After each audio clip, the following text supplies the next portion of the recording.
जय श्री कृष्णा। प्रिय दर्शकों, आज मैं भगवत गीता अध्याय 5 के श्लोक 5 और 6 का सरल अर्थ बताने जा रही हूँ। श्री कृष्ण कहते हैं कि जिस स्थान यानी मोक्ष को ज्ञान योग सांख्य से प्राप्त किया जाता है, उसी को कर्म योग से भी प्राप्त किया जा सकता है। जो व्यक्ति ज्ञान योग और कर्म योग को एक समान देखता है, वही सही दृष्टि वाला है। जिस तरह से एक विद्यार्थी केवल पढ़ाई में ध्यान लगाकर पढ़ता है तो ज्ञान योग हो गया। पढ़ाई के साथ अनुशासन और मेहनत से कार्य करते हुए कर्म योग हो गया। दोनों रास्तों का लक्ष्य एक ही है, सफलता। उसी प्रकार चाहे हम ध्यान और ज्ञान से ईश्वर को प्राप्त करें या निस्वार्थ कर्म से, मंजिल एक ही है। हम अपने कर्तव्यों को ईश्वर को समर्पित भाव से करें और साथ में सही ज्ञान भी रखें।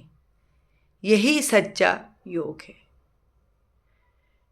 श्लोक 6 में श्री कृष्ण कहते हैं, हे महाबाहो अर्जुन, केवल कर्मों का त्याग करना, संन्यास बिना योग के कठिन है, परंतु जो व्यक्ति कर्म योग में लगा रहता है वह शीघ्र ही परमात्मा को प्राप्त कर लेता है।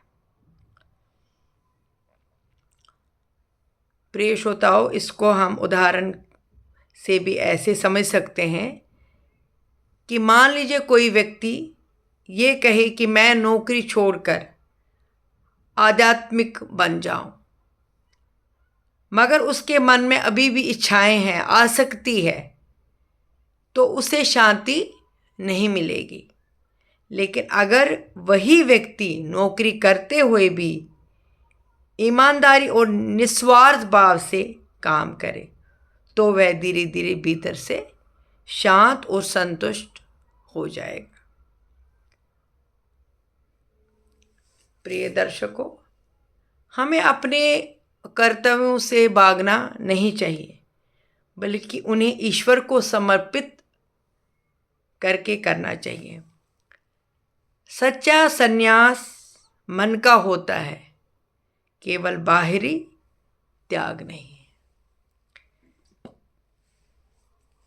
इसी के साथ इन दोनों श्लोकों का सार समाप्त कर रही हूँ। खुश रहिए, स्वस्थ रहिए, गीता का ज्ञान बांटते रहिए। जय श्री कृष्ण।